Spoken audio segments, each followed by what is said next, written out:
programs. Welcome back to another episode of the Awesome Friday podcast. This week we are discussing two films, as we have been doing so far this time, starting with the new Sony Pictures Animation film released on Netflix, Vivo, starring the musical stylings of one Lin-Manuel Miranda, and James Gunn's triumphant return to superhero filmmaking, The Suicide Squad, now in theaters, and if you're in the States, on HBO Max. With me, as always, is Simon. Say hello, Simon. Hello, everyone. Nice to be back and nice for you to be listening to us again. I guess I'm just assuming you are, and we're not speaking to nobody. And because I just realized I didn't say so, my name is Matthew. Thank you. In case everyone's unaware. We are professional. We are professional. And just a note for the next hour that we saw the movie The Suicide Squad. We did not see the movie Suicide Squad, but for the rest of the next hour, we're going to be saying Suicide Squad. But when we say Suicide Squad, we're going to mean The Suicide Squad, unless we specifically refer to Suicide Squad. And if that's not confusing enough, maybe I'll just call them Task Force X. My kids love Teen Titans Go, and Starfire and Teen Titans Go in one part of the episode demonstrates how you can make something more important by putting the in front of it. Mm-hmm. And she's not wrong. Yeah.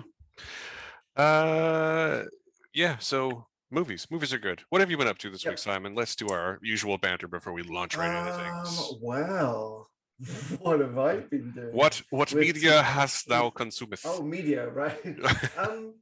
I've been watching The Bad Batch with my family, and we love The Bad Batch. My kids love it. We also watch. We've been going through the Star Wars. I bought them all on. Well, I say all. I bought the good ones on Ultra HD on Star Wars Day because I'm a whore for marketing.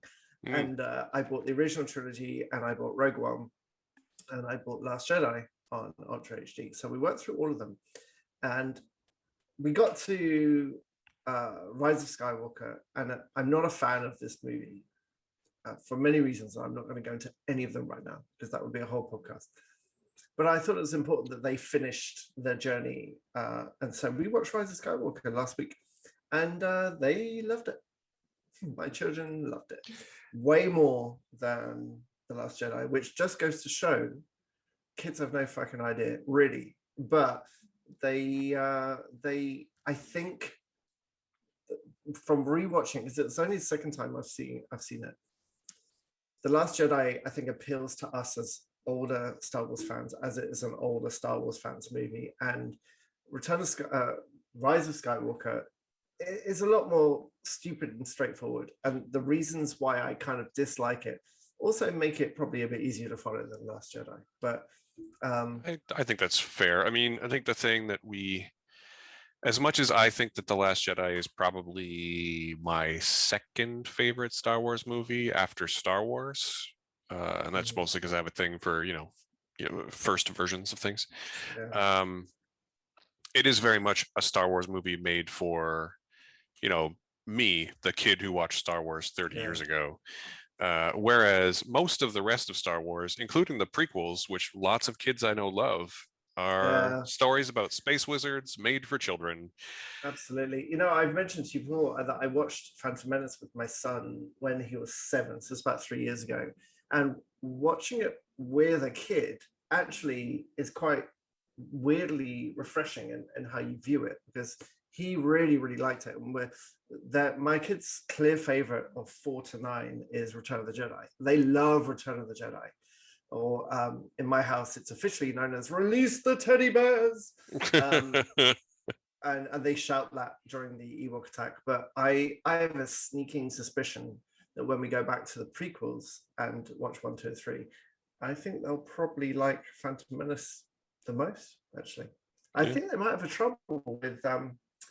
what's the third one? Revenge of the Sith. So the transformation from Anakin to Darth is pretty visceral. I don't think my daughter's going to get on with that.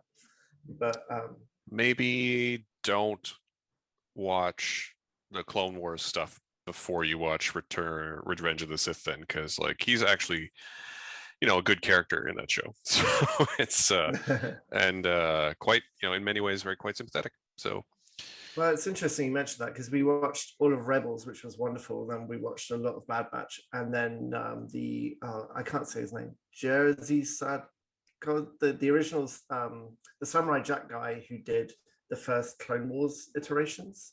Yes, Jersey Santos. I can't remember his name Anyway, off the top of we my head. watched those ones together, and they loved those.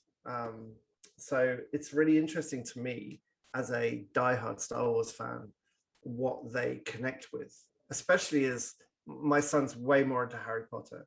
He's just like, he'll watch Star Wars if he has to, but my daughter likes Star Wars a lot more, but she's turning to the Potter side as well now, thanks to my wife. So that battle only grows. What have you been up to this week? What else have you seen?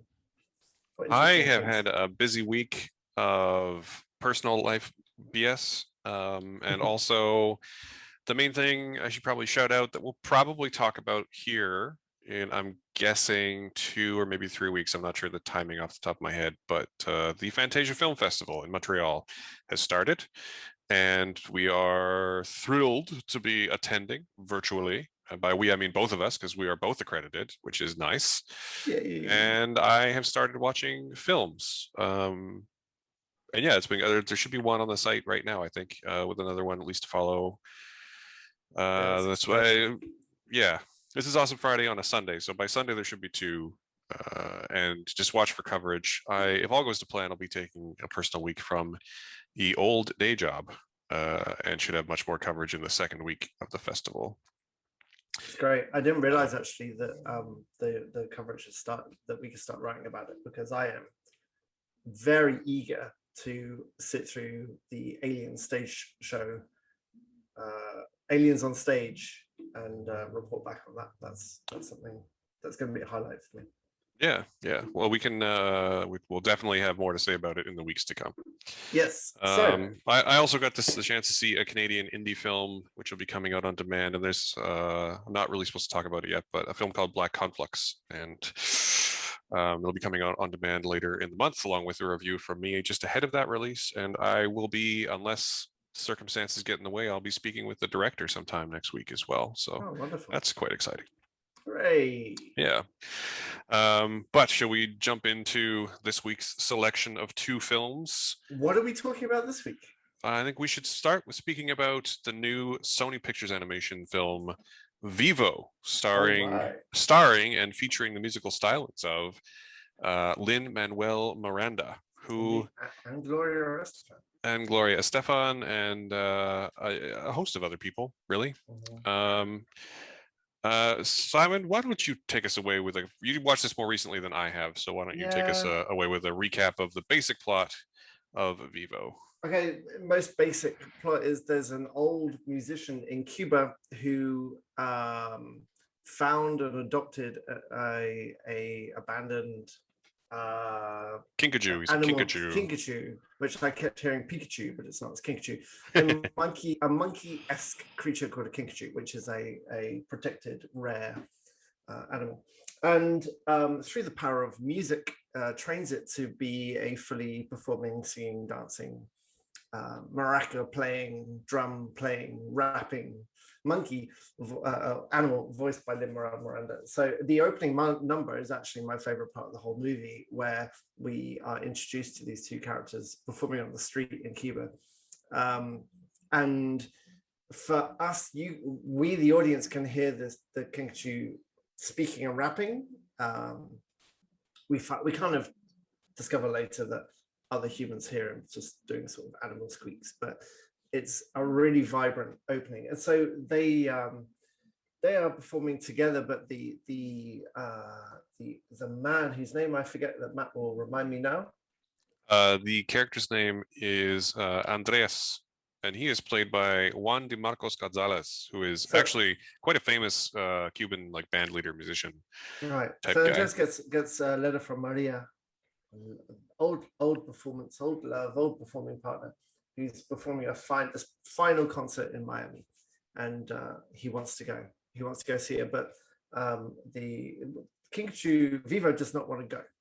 So they have an argument, but unfortunately, the argument doesn't ever get resolved. Are we doing spoilers?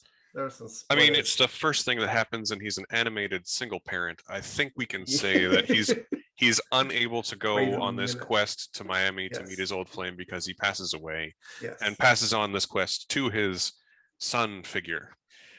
So This is not an unusual trope in animated films that, like, if you're a single parent in the first act, chances are you're gonna die. yeah. It's just how they work. So he wrote and just wrote this song for Maria, and Vivo believes it's then his quest to take this to Miami to play it for her to give it to her, and in the process of this, he befriends a young girl from Miami who was tangentially related to Andres through a couple of Yeah, layers of generations, who happens to come to Cuba for the funeral, and through hilarious hijinks ends up in Florida with her, going through various Floridian highlights, meeting a selection of animation kids movie stereotypes, and singing songs and rapping, and um, trying to get to Maria. And that's the movie. And you it can probably is work out what happens at the end. indeed. I don't really think that we need to jump into too spoilery a discussion on this one. That is mostly We don't need to. because honestly, I don't know what you would rate this movie out of 5, but I gave it a 2 because I did not enjoy it. Because if you've seen an animated film before, you have definitely seen this movie. And I don't, and like, I'm usually the first to say that, like, it's the journey that's important. When the movie's good, that's true. But this is just so like bland, and it's checking all the like animated trope boxes along the way. And even most of the songs are pretty forgettable. Like you mentioned, that opening number. The opening number is electric and amazing. And the second best number in the whole movie is the Oh, last what? number in the movie, which is a reprise of the first number in the movie. Yeah. Like, um, but like, I mean, they go on a quest. They end up, there's, Gabby has her antagonists, and Vivo has his. Um, the antagonists all eventually come around, except for the one that they defeat. There's a series of other talking animals. There's two star-crossed lover birds. Um, I mean, I could just go down the list of things that animated movies have that this movie has, and none of it What's is that? particularly unique. Like, there's no. No. The big selling factor on this one for me really is that Lin-Manuel Miranda is involved, Mm-hmm. and he's a very talented, Pulitzer Prize winning. He's won everything except for an Oscar at this point, basically. Yeah. But none of the songs in this one feel particularly inspired. I imagine that your daughter probably loved Gabby's big girl power anthem, which So I thought was that fine. yeah, Um, that song is interesting in how different it is from the rest of the songs. And my daughter's listened to it probably about 10 times in the yeah, last 24 hours. Uh, but it's without Lin-Manuel Miranda's input into this movie, yeah, I don't think it would have even been greenlit. It's like someone played Mad Libs with a children's animation, and every moment that comes across that happens in their journey, every character they meet is just another card that's played from the pile of movies that an algorithm has decided is part of a successful kids movie. And the biggest problem with this movie is that it shared a lot stylistically, and that its level of craziness that it was trying to get was quite similar with a Chance of Meatballs. And what it does not have is any of that surprising element or creative spark that those two movies have. And there's really nothing that interesting about any part of this journey, which surprised me, because I thought with the pedigree of some of the input of this movie, it might have been a bit more compelling. I mentioned to you about Over the Moon. You haven't seen Over the Moon yet, but Over the Moon is another kids movie, heavily musical based kids movie, and it's incredible because it does have the visuals and the creativity and the songs. I think it should have won the Oscar, and I've seen all the nominations for Oscar last year, and it should have won the Oscar for me. But this just was so bland. The art style was bland, the characters were bland, the songs were largely bland. The only parts I really liked were the 2D. There's a couple of parts where they go full 2D animation. Yeah, so there's a couple And of those are flashback great. sequences, and those 2D flashbacks are one of the highlights of the movie for me as well. They are gorgeous. Mm. Um, I also felt like the voice cast on board is pretty good. Lin-Manuel Miranda is a good actor. Um, the well, I've lost his name in my brain, but the guy who plays Andres is really good. Like the initial opening banter between Vivo and Andres, Juan de Marcos Gonzalez. I thought those parts were a highlight of the movie as well. I think he's really good. He's a world famous Cuban band leader. He's a really good singer. I really enjoyed those parts. But also and I also enjoyed, Michael Rooker plays a hungry snake that threatens him in the middle part of the movie. And I like Michael Rooker every time I see or hear him, but there's just nothing to his character really. Um, Zoe Saldana is on board as Gabby's mother, Rosa, and she's good. And it's nice to hear her with, her more natural accent. But also, there's one moment in the movie where she sings, and that one moment made me think, why isn't she just singing the whole time? Because she has a lovely voice, and I wanted to hear more of it. Yeah, I don't know. Another thing I is, oh, sorry. The most polite way to put this is the way I usually put it, which is that I just did not connect with this movie on any level, really. I do think that some of the visuals are spectacular. I thought that the rendering of Miami is this like purple Tron city, purple neon Tron inspired city was pretty great. I thought that the character design for the most of the humans was quite good, although I felt that like Gabby was a bit much. And of course, Vivo the tiny monkey is wearing a jaunty fedora. Of course he is. Yes, of course he is. But the character design for Andreas and Maria was fantastic, and the character design for the spoonbill birds in the middle was also fantastic. Basically, what I'm saying is that, like, visually speaking, I think that it doesn't. There's nothing to really to complain about visually. It's just that the story wasn't really there. I totally agree. I was wondering when I was watching it if it would have been more interesting if Andres hadn't died and it had become more like Soul, where it focused on the old guy trying to get to his memory.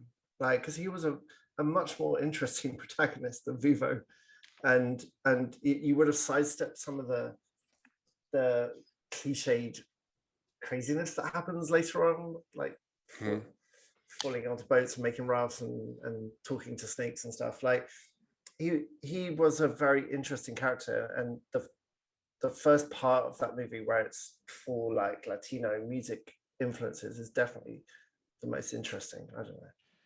Yeah, and interestingly, and I say this as a guy who, I have listened to basically everything that Lin-Manuel Miranda has written song-wise multiple times.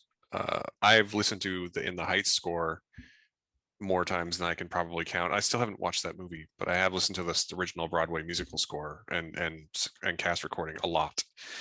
Um, and the songs in this don't really have that much in the way of any kind of like unique flavor.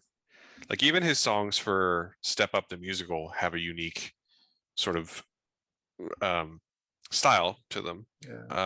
But these songs just feel, the songs from Vivo just feel like they are like cast-offs from In the Heights. And that's sort of weird, Yeah, he has a very, very distinct style of music as well. The half singing, the rapping, where he rhymes the next line with the middle word of the previous line, is something he loves to do. And when it works like gangbusters. But you're right, when the songs aren't the top tier that they need to be, it kind of you notice the pattern more than the music. Mm-hmm. And I agree, the songs did feel a bit second rate. Yeah, which is a shame because like all this is a movie where basically all of the pieces are there for it to be good, and it's just kind of not. Yeah. It's just kind of it's. And what's interesting too is I didn't really know what to expect when you watched it because I watched it before you did, and Mm. I didn't know what to expect in terms of your reaction to it because this movie is sitting on Rotten Tomatoes at 88%. And I just like to just clarify something like that. What? Rotten Tomatoes is not a measure of quality; it's a measure of consensus. Is that the And I critics or audience? no, that's the I don't ever look. I never look at the audience score. All right. Um, but this movie's sitting at like 88% on Rotten Tomatoes, and it's very sort of weird to me that we're both in the 12% about this, Mm-hmm. Although I will say, having read through some of those reviews after written mine, that this is, I think, kind of a case where it's at 88%, but not a lot of the praise is effusive, right? Like a lot of it is it's one of those cases where like it's 88% and probably 90% of those are giving it a pass. Like it's a 3 out of 5, which is fresh, but it's a pretty middling fresh, like that's the problem with Rotten Tomatoes, right? It presents consensus as quality, which is false. Because if there's a movie that everyone says, yeah, it's fine, then that if everyone says it's fine, then it's 100%, and they present it as, it's a great 100% movie, but it's just everyone thinks it's fine. And I feel Yeah. like this might be a case like that. So I don't know. Yeah. It was kind of a disappointment, and that's disappointing to use a lack of a better It, word. it is because I watch a lot of animated movies and TV shows, obviously for obvious reasons. I watch a lot of them. Like most of our TV time has to incorporate to children. So most of my TV choices are PG at the limits. But so it's really interesting that my kids really react to good animated now. So they're starting to really pick up the elements of what makes good animated. And they didn't really bond with Vivo either. Mm-hmm. Actually, my son was watching the new Masters of the Universe reboot, the Kevin Smith one. I don't know if you've heard about the furor over that. I haven't paid attention to anything about it at all. I'm not going to get into it. A lot of people in the Masters of the Universe reboot, He-Man is basically killed in the first episode, and it's all about his ex best friend, who's a woman, taking charge, going rogue, and trying to fix everything. And he's only in it in flashback. So everyone's like, he's not. You've made it too woke. He's not He-Man, which I don't care about. It's fine. If you've seen She-Ra, She-Ra is amazing. The reboot of She-Ra has similar kind of attitudes towards everything, and it's fantastic. So it can be done. My point is, it's really terribly written and really badly directed. And at one point, my son, who is definitely on the spectrum where he likes things that happen really quickly and really sort of disjointed and jump around. At one point, he just looked at me and went, "What is going on with this? Like, what? Why are they doing this? Like, what is he talking about? Why are they?" And he just tore it apart. And he's right.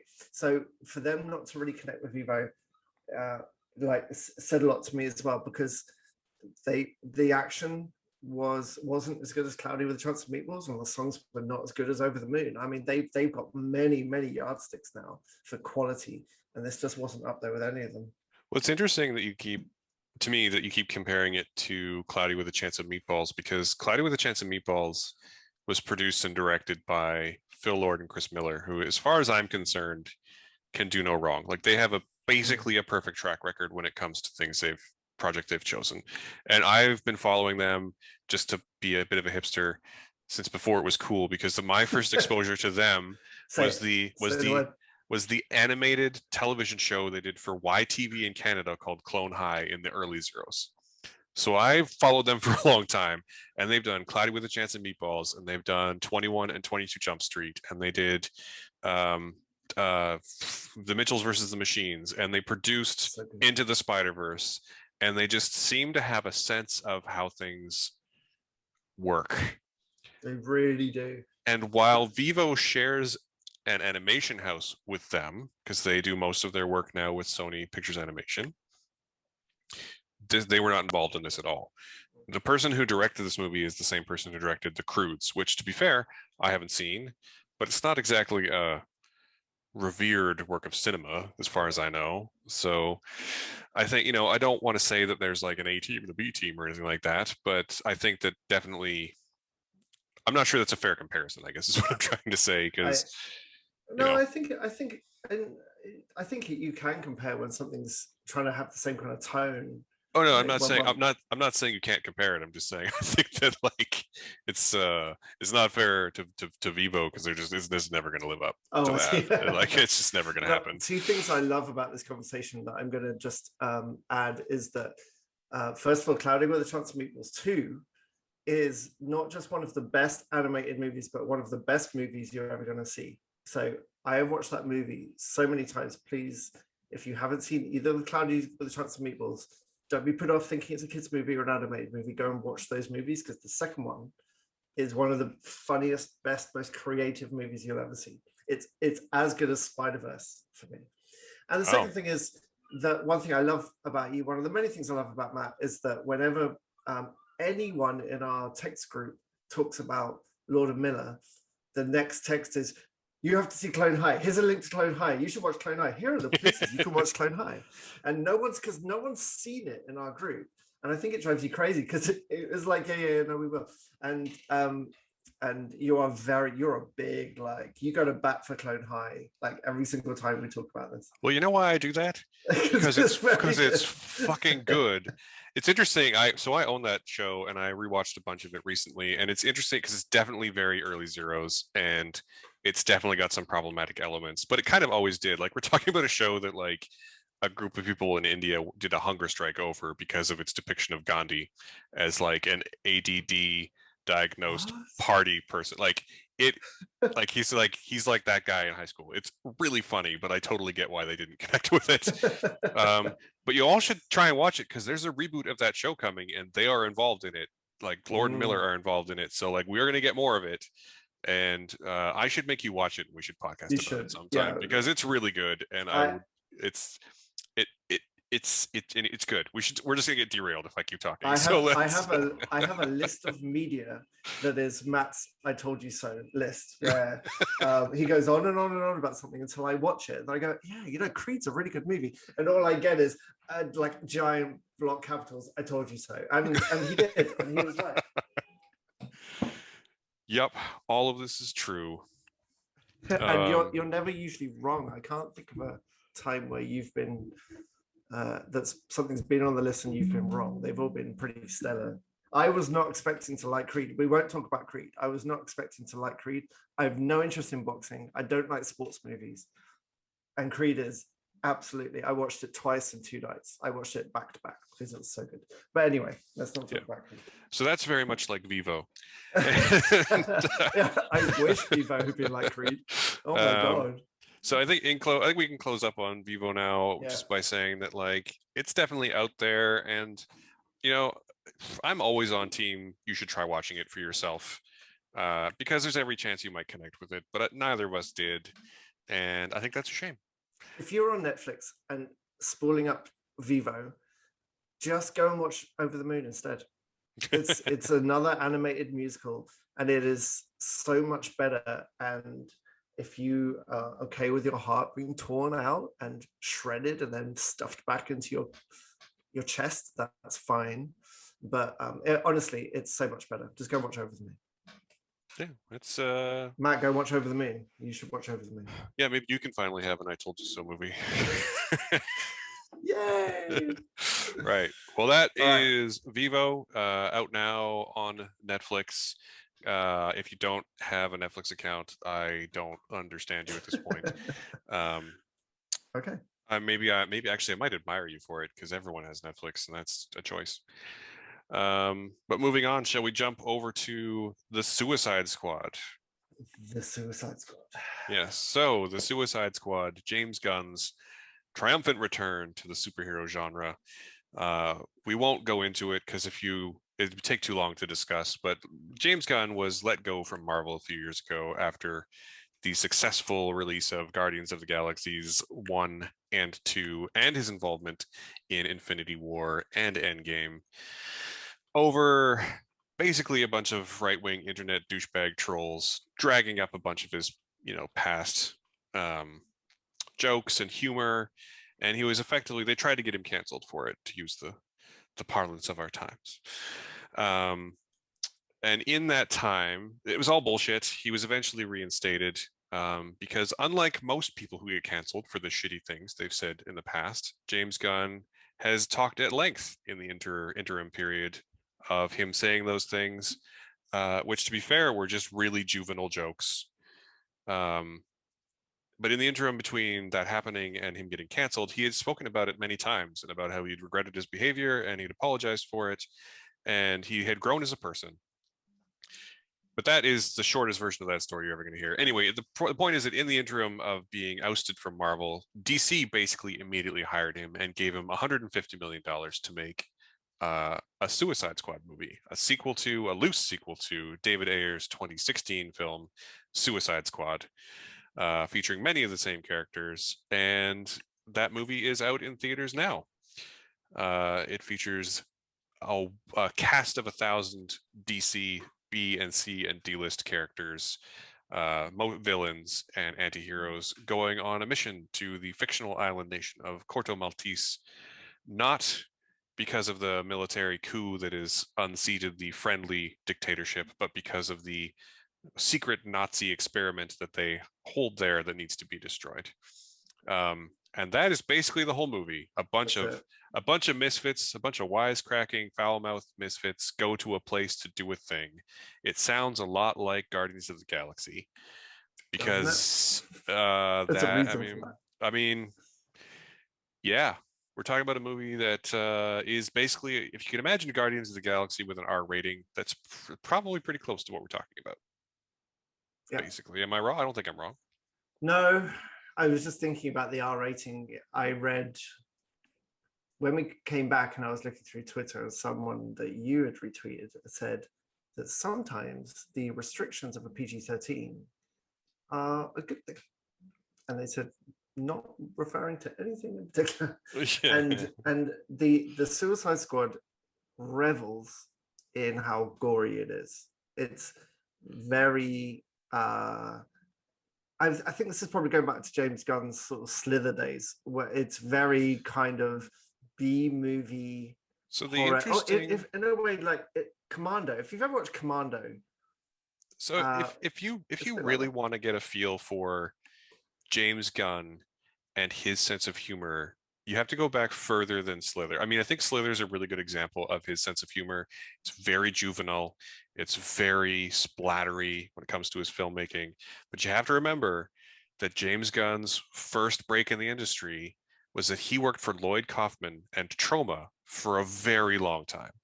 And I don't know when the last time anyone watched a Toxic Avenger movie is, Mm. or Tromeo and Juliet, which is one of his first writing credits. But like those movies are super juvenile, they are super gory, and they are super splattery, and they're quite funny. They're incredibly problematic on rewatching now if you ever get the chance. But like that is where his sensibilities were established.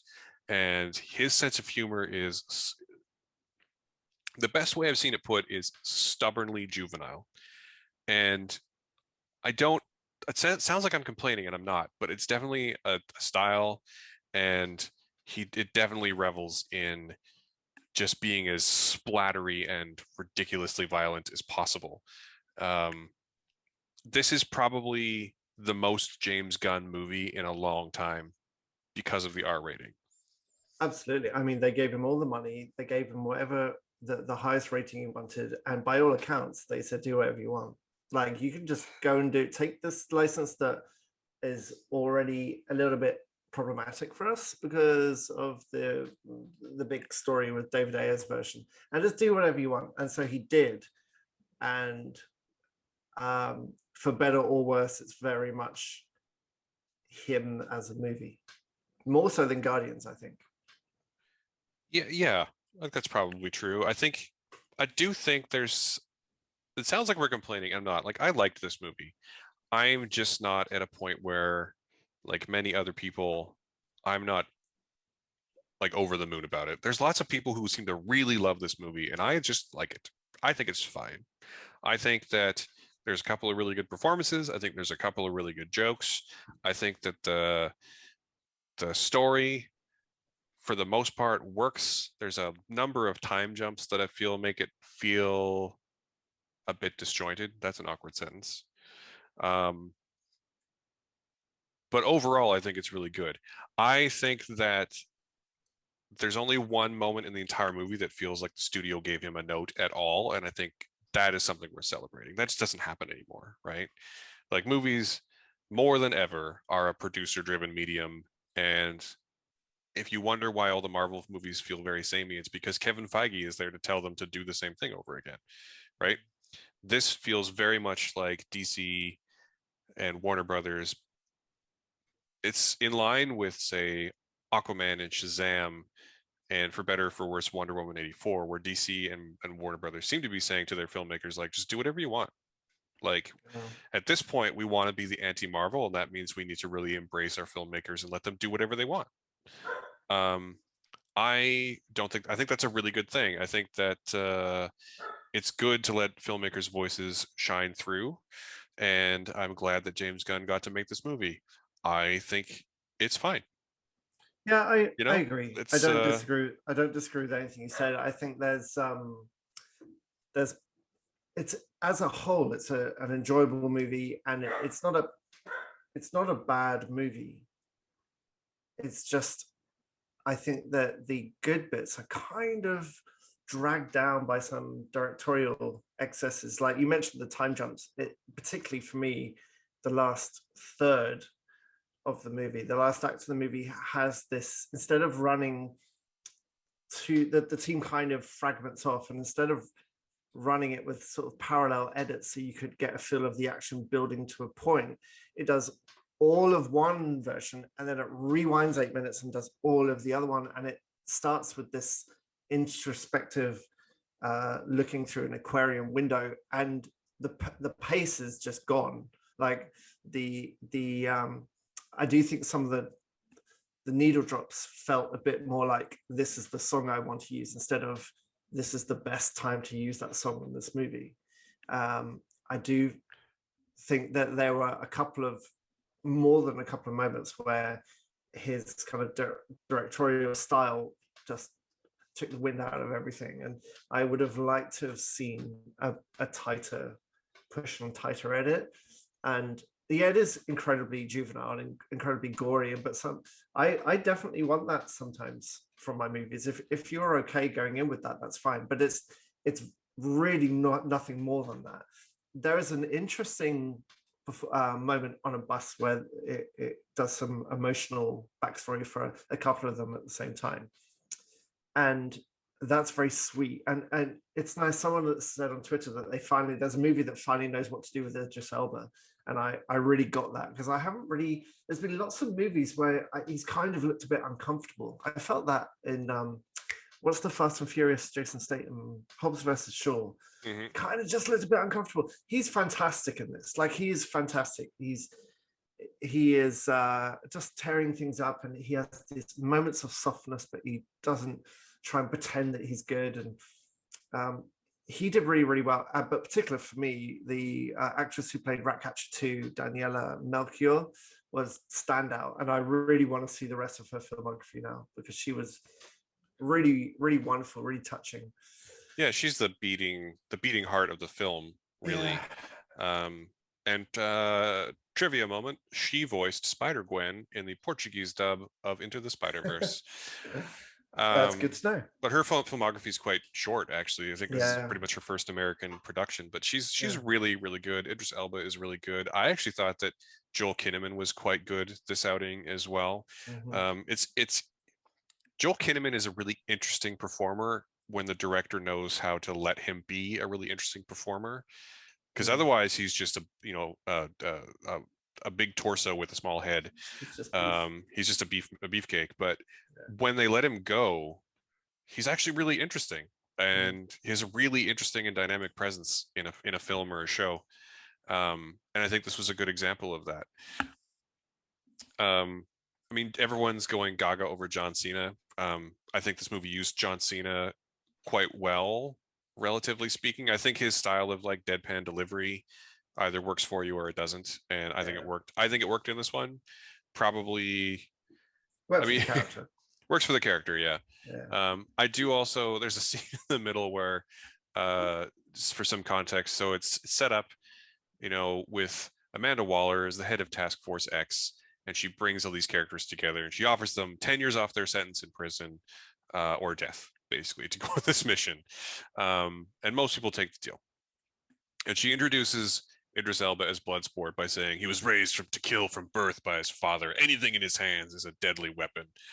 And then she's like, "We need to build a team of diverse people. This is John Cena as Peacemaker. Peacemaker. He was raised from birth by his father to kill, and anything in his hands is a deadly weapon." And from that moment on, they have this like really funny uh, um, rivalry that culminates pretty early in the film as they obliviously kill their way through a camp full of allies, trying to one up each other. Which ends with what I think is probably the funniest joke in the movie, which I won't spoil for you here. Um, yeah, I think I guess I'm trying to say is that James Gunn seems to know how to use his actors and seems to know how to direct them to be the best version of what he needs them to be. There's a really interesting interview with David Dasmalchian, who plays Polka Dot Man, where apparently there's a scene in the film where Polka Dot Man like is clearly like a bullied figure, not only by his mother, who's that's a whole other story, but like by the world. And apparently, when he was being directed in that scene, James Gunn just told him to like dig his toe into the ground and look at his foot. And he said that in that moment when he did that, he just felt like he was 12 again. And I find stuff like that super interesting, um, because you can really feel that like childlike, you know, bullied, defeated attitude coming out of him in that scene, especially. Yeah, And his he. and his arc in the film for pays off pretty nicely, Mm. um, because of that. I think because of how good he is in the and defeated he is at the beginning. I think his arc pays off really nicely. Um, and it's just nice that one thing that's another thing that's really good about this movie, and I'm sort of rambling, so feel free to interrupt me, Simon. But like, is that for better or for worse, every character in the movie does have an arc. Like, there's no one at the beginning who's still there at the end who doesn't have some kind of complete arc. And There's one. There's one exception. which one? I, Which one are we? I like. It's a minor thing, but there's a post-credit scene. That's all. That's all. It's worth Yeah, remembering. yeah. I mean, to be fair, he's not technically there at the end of the story because he's taken out of the story so early. But in the movie proper, all the Yeah. main characters have an arc. And that's impressive because that often doesn't happen in movies. You have a big ensemble, you focus on two or maybe three of them, and the rest are just sort of along for the ride. But this is a team of like, depending on the point in the movie, anywhere from 3, 5 to 10 characters, and all of them have arcs. Even the like Amanda Waller. So Mm. in the comic books, Amanda Waller is this. She manages Task Force X, and she will do whatever it takes. She is completely amoral, and in this movie, even her aides have a complete arc. She's probably the only character who doesn't have a complete arc because she's kind of the anti-Captain America. She's a totally static. She's one of those characters you drop into a story to see how the other characters react to her, not because she's going to develop it anyway. She's a Mhm. developed character. Um, so yeah, just to finish my thought, it's a good movie with good performances and good people directing, at least. Yeah. And a lot of the side characters, like Ratcatcher 2 and the Polka Dot Man, and interestingly, King Shark, end up kind of being the MVPs of the Yeah. movie, even if they're not the central focus of the story, because James Gunn seems to know how to handle those misfits best. Well, what James Gunn does well, that I'm going to be really interested to see what DC does now, because he has what Joss Whedon has, which is the ability to direct an ensemble with equal sort of light on everyone, which is a really hard thing to do. Yeah, Direct and ensemble unlike directions, he's got a really good skill for that. and unlike Joss Whedon, he's not canceled for being an asshole. Oh yes, yeah, that's a whole problematic, different story, isn't it? The But you're totally I'll be right. Like I'll be like very the ability to direct an ensemble effectively does seem to be quite a rare one. And I think in it a lot of is. cases, it's that same thing I just mentioned, that like you have an ensemble, but you then focus on like two or three or maybe four characters if there's a couple. Yeah. Um, and James Gunn seems to know how to just direct an ensemble and give everyone a moment He or does. two. So he's coming back to Marvel for Guardians 3. And then I will be really interested how much money, how many trucks of money DC park at his door to go, right, just do more for us. Because DC have not had the best of luck with their universe of movies. And to have one that is generally really well received, like critically and commercially, it's doing pretty well, and DC need that win. They needed that win, and they need someone with a voice that's going to help them with their big. If they're going to take on Marvel at their own game. But saying that, it's really interesting what you mentioned about Warner kind of approaching the directors as being a bit more in power than the Marvel directors, and we've seen from Aquaman had I love Aquaman as a movie because it's got such great horror elements from James Wan. Is that the It's director? James Wan, yeah. Right. But So not only that, but oh, now I'm gonna bring him up, but I've totally blanked on his name. But the gentleman who directed Shazam, uh, who is also a horror director. Like, there's some pretty blatantly horror things. David F. Sandberg, that's his name.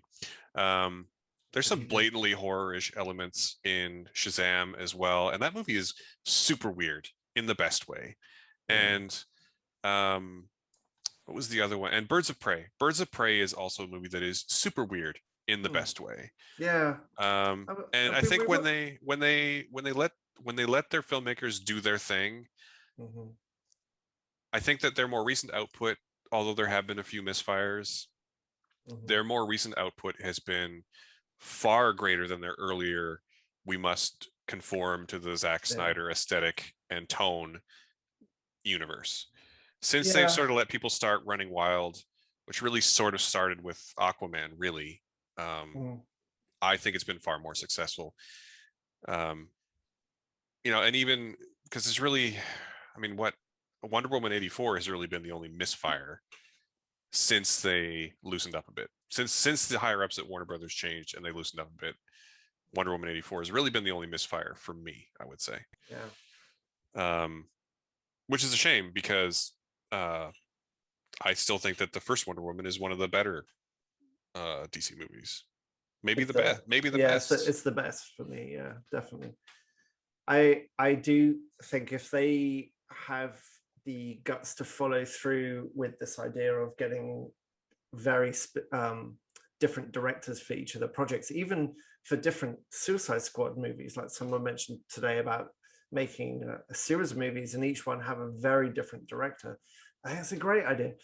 It would be a lot safer for them to drive a truck of money up to James Gunn and say, okay, be our Kevin Feige, like guide our movies, have an overview of our movies. So I can't obviously speak to anything that's happening at Warner Brothers, but and I will say this by preface what I'm about to say by saying that I really like James Gunn. I think his output is incredibly consistently good. I kind of hope they don't do that. Mm. I kind of hope that they just keep picking interesting directors and saying, just see what you can do. Like, I sincerely hope they have 5 movies on the books for the next year and change. One more this year and 4 next year. When's Flash out? Was that next year? That's the one that's next year, I believe. Hang on, I can just look up the schedule. And I might be wrong. It might actually be 4 next year and 1 in 2023.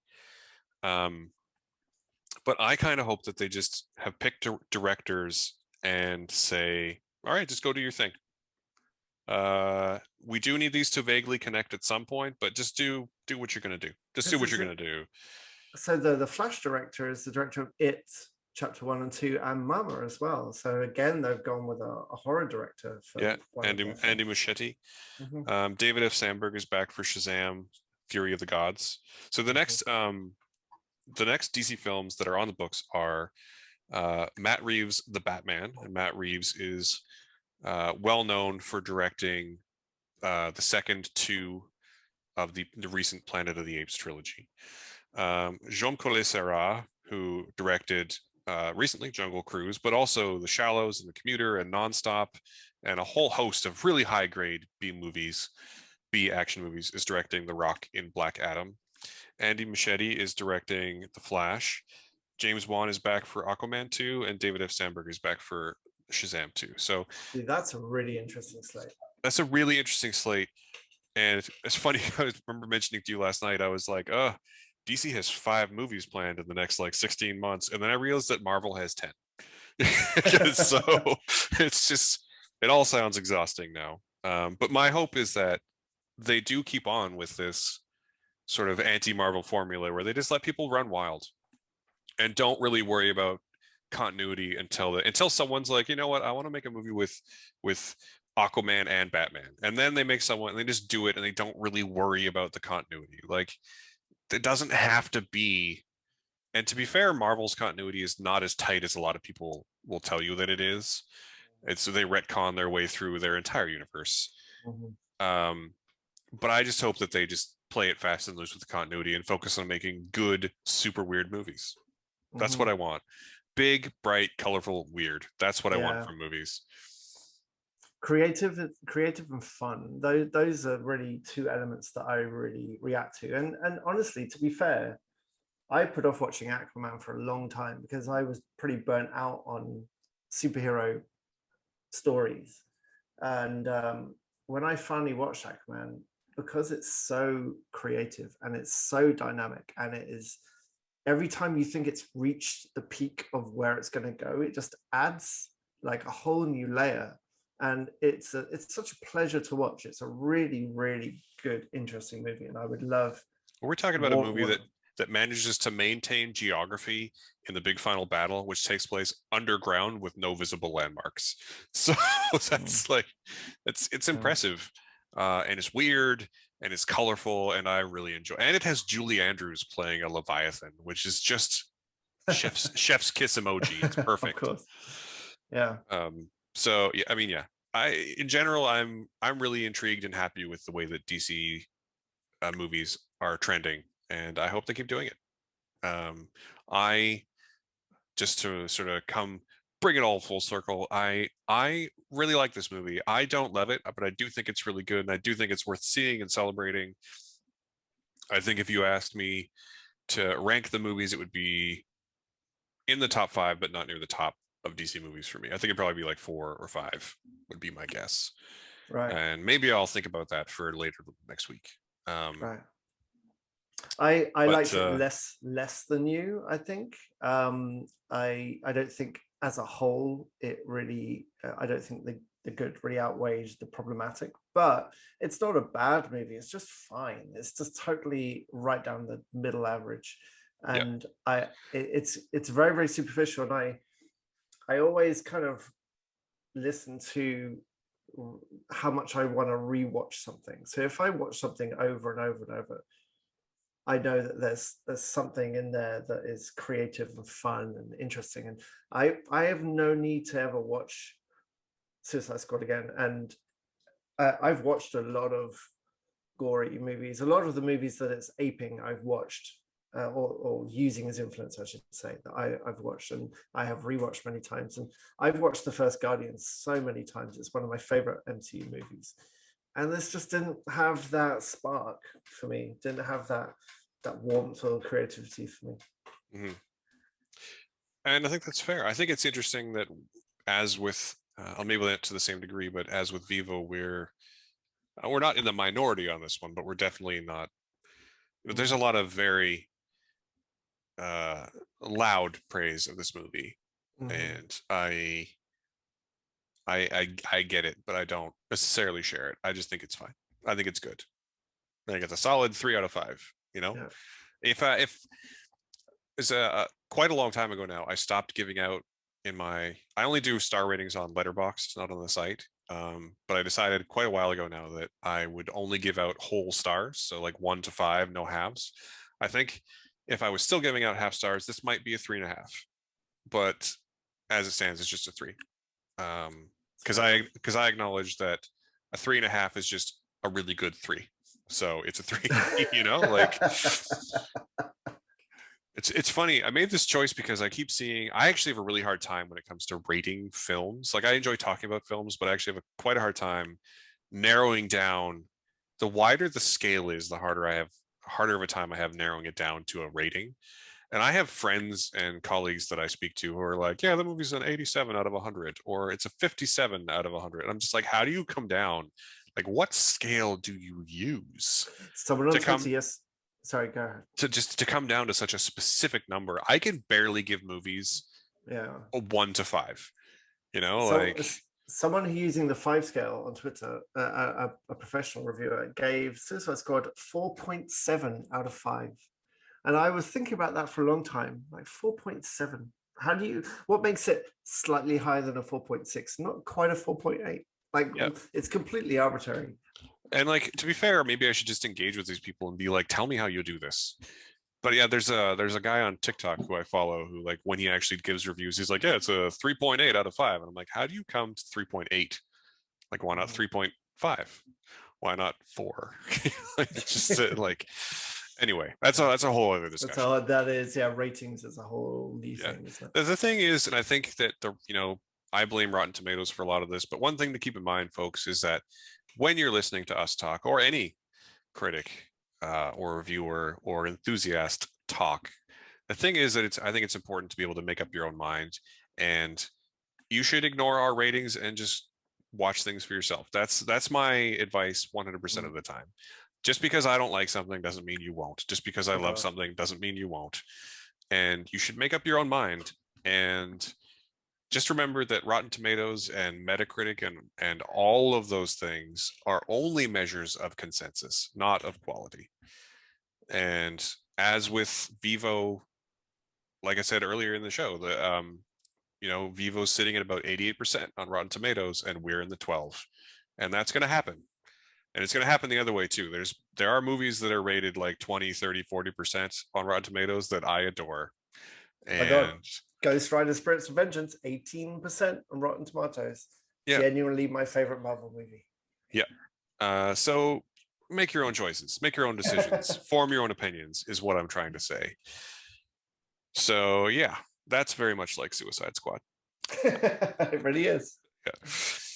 Okay. Well, I think we can come to some sort of conclusion that, yes. Although it'd be interesting, not that I want to launch into a further discussion, I do think it's interesting that we didn't talk about Margot Robbie, who, for the record, I believe is born to play Harley Quinn. But just for the record, she is great. And Peter Capaldi is clearly having a great time as well. Mm-hmm. That's the end of my sort of wrap-up notes. But yeah, Vivo's not great, and Suicide Squad is probably going to be good for most of you. That's my wrap up for the show. Yeah, it's good. It's good summary. Yeah, Margot Robbie is probably worth going to the movie for by herself. I mean, she's so good. So I mean, yeah, she is. But she's like that in any movie. She's a fantastic actress, and I still don't feel she's quite found the best version of Harley yet in a movie. But God, she's so close. She's so close, and yeah. It's lovely. Yeah. So, what have you got coming up next week? Well, for the show, we'll be continuing Fantasia coverage throughout the next 2 weeks. Hopefully, lots of reviews and hopefully some interviews as well. We will be discussing the film next week, 9 Days, which I believe is actually already in theaters in the United States, but it's coming to Canada next week, and we will be discussing it. And I don't think we've quite narrowed down the other thing we're going to talk about next week. Maybe What If? What's the embargo on What If? Can we talk about that next week? No, we can't talk about it now, but we can talk about it next week. Next week. Okay, perfect. But there's a couple of other things that are coming out in the next week. that we can potentially talk about, but 9 Days is pretty much going to be on that list. Yeah. And yeah, I mean, that's going to be it. It's Fantasia coverage and other current releases, and maybe some other stuff as well. Who knows? Who knows? I feel like we should do, because we didn't even get to it at all this week, but we should do a Green Knight special where I just say one line, "Hey Matt, what do you think of Green Knight?" And then you just talk for an hour, because I feel like you've got that in you. Well, if we can find another day to record this week, maybe we can record a patrons only exclusive episode where I speak about the Green Knight for as many as 60 whole minutes. Okay, sounds good. Yeah, excellent. Well, on that note, I think we're going to wrap up for today. Thank you all for listening. And it's at this point that I'm going to give my spiel that I've been giving the last several episodes, that we would like from you, if possible, the same thing that every podcast in the world wants, which is please give us a like, please give us a review on whatever your podcasting platform of choice is. Those things help us immeasurably and help us keep doing this, and we like doing it, and we hope you like listening. So, but if you don't, that's cool too. We would just like to take this moment to thank you for any and all support. If you'd like to help us in a more direct way, we do have a Patreon and a Ko-fi. You can find both of those links on my landing page on the website, or any page on the website, which is awesomefriday.ca or awesomefriday.ca/Matthew. And yeah, we love you all. Thank you. Even if you're just listening and clicking on us to listen, thank you very much. We appreciate it. If you'd like to reach us on, the easiest way is probably on Twitter. My handle is SmatthewAF. Simon is Temporary Pen, and the website is awesomefriday.ca. Awesomefridayca. Again, all these links on the website. And yeah, thank you again for listening. That's the 4th time I've said it, so I'm going to stop saying it now. Have yourself a lovely week, and we will see you next, or you will hear us next Sunday. Thanks. Bye. Bye.